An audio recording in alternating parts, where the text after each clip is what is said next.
अस्सलाम वालेकुम, मैं हूं महविश और आप देख रहे हैं टेस्ट ऑफ लाइफ। आज आपके साथ शेयर करूंगी झटपट बन जाने वाला चॉकलेट स्प्रेड की रेसिपी। और मज़े की बात यह है कि स्प्रेड को बनाने के लिए ना ही हम कोई नट्स का इस्तेमाल करेंगे और ना ही हम चॉकलेट का इस्तेमाल करेंगे। और चॉकलेट के बगैर, नट्स के बगैर हम इस स्प्रेड को तैयार करेंगे। आराम से आप इसको 2 से 3 मंथ तक बना कर इस्तेमाल कर सकते हैं। बिल्कुल भी ये ख़राब नहीं होता है और बच्चों को ये बहुत पसंद आता है, तो ज़रूर आप इसको ट्राई करिएगा। चलिए यहाँ स्टार्ट कर लेते हैं क्विक सी चॉकलेट स्प्रेड की रेसिपी को।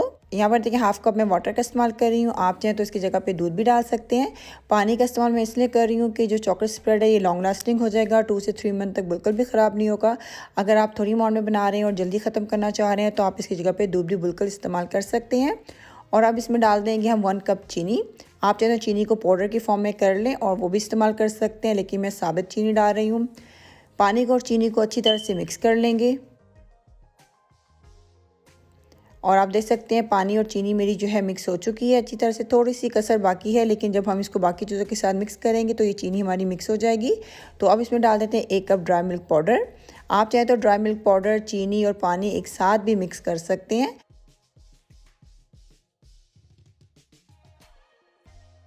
अब इसमें 1 कप कोको पाउडर ऐड कर देंगे। अच्छा, इस स्प्रेड को बनाने के लिए आपके पास इलेक्ट्रिक बीटर होना बहुत ज़रूरी है, क्योंकि इसमें आपको मिक्सिंग बहुत अच्छी तरह से करनी है। जितना अच्छा आप इसको मिक्स करेंगे उतना स्मूथ आपका चॉकलेट स्प्रेड तैयार होगा। तो अगर आपके पास इलेक्ट्रिक बीटर नहीं है तो फिर आप हैंड विक्स से भी इसको बना सकते हैं, लेकिन थोड़ा सा आपको मेहनत ज़्यादा करनी पड़ेगी, क्योंकि इन सब चीज़ों को डालकर आपको बहुत अच्छी तरह से मिक्स करना है। जितना अच्छा मिक्स करेंगे उतना स्मूथ आपका ये स्प्रेड तैयार होगा। आप देख सकते हैं चॉकलेट स्प्रेड हमारा बिल्कुल तैयार हो चुका है। तकरीबन मुझे इसको 15 से 20 मिनट लगे हैं अच्छी तरह से मिक्स करने में। और अगर आप हैंड विक्स से बना रहे हैं तो तकरीबन आपको हो सकता है आधा घंटा लगे, तो आप उस हिसाब से फिर टाइमिंग को एडजस्ट कर लिएगा।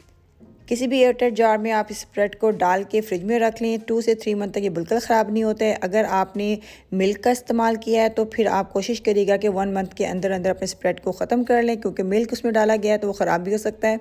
उम्मीद करती हूँ आज की ये यमी सी रेसिपी आपको अच्छी लगी होगी। इंशाल्लाह नेक्स्ट टाइम मिलेंगे एक नई रेसिपी के साथ। अपना ख्याल रखिएगा, दुआ में याद रखिएगा। अल्लाह हाफिज़।